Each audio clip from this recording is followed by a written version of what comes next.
আমি পেশায় একজন শিক্ষিকা। এছাড়াও আমি ইসলাম ও অন্যান্য ধর্ম নিয়ে রিসার্চ করি। আপনার নামটা কি জানতে পারি? আমি নীলিমা। আপনার লেকচারের জন্য অসংখ্য ধন্যবাদ। তবে আমি কিছু ব্যাপারে একটু জানতে চাই। যেমন আপনি ভবিষ্যৎ পুরাণের কথা বললেন, 3য় খণ্ডের 3য় অধ্যায় 5 থেকে 8 নম্বর শ্লোক। আমি আপনাকে আরেকটা ব্যাপার জানিয়ে রাখি যে হয়তো আপনিও এটা জানেন।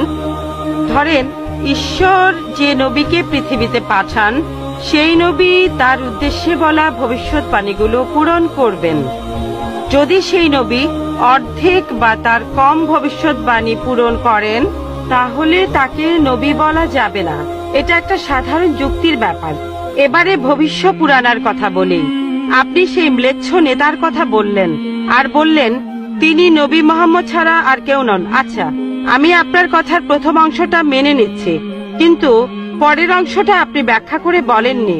এখন আপনাকে বলি, ম্লেচ্ছ একটা সংস্কৃত শব্দ, আর সংস্কৃত ডিকশনারি অনুযায়ী ম্লেচ্ছ শব্দটার অর্থ অনার্য অথবা পাপী অথবা খারাপ লোক। ম্লেচ্ছ শব্দটার এই 3টা অর্থ হয়। তাহলে কি বলা যায় মোহাম্মদ ছিল পাপী অথবা খারাপ লোক? আরেকটা ব্যাপার হলো, এই ভবিষ্যৎবাণীর দ্বিতীয় শর্তটা, সেটা হলো তিনি একটা মরুস্থলে জন্মাবেন।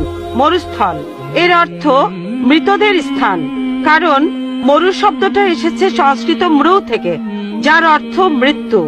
তাই এখানে অবশ্যই আরবের মরুভূমির কথা বলা হচ্ছে না, কারণ সেটা ছিল অনুর্বর ভূমি আর যুদ্ধক্ষেত্র। এরপরে আমি 3 নম্বর পয়েন্টে আসছি।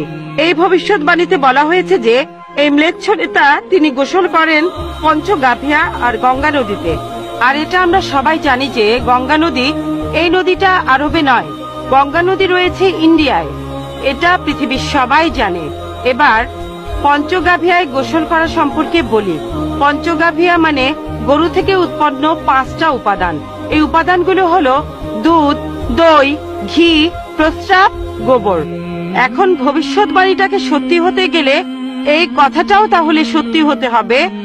আপনি কি আমাকে পবিত্র কোরআনের এমন কোন আয়াত দেখাতে পারেন যেখানে বলা আছে যে মোহাম্মদ গোসল করেছিল গঙ্গার জলে বা সেই 5টা উপাদান দিয়ে, অর্থাৎ দুধ, দই, ঘি, প্রস্রাব আর গোবর? তাহলে আজকে ইসলাম গ্রহণ করব। Thank you sir. বোন, আপনি ঠিক বলেছেন যে ভবিষ্যৎবাণীর কথা বলা হচ্ছে, যদি তার অর্ধেকের বেশি পূরণ না হয় তাহলে ভবিষ্যৎবাণী ভুল। আমি একমত বোন, আপনার সঙ্গে একমত। আমি আপনার 3টি প্রশ্ন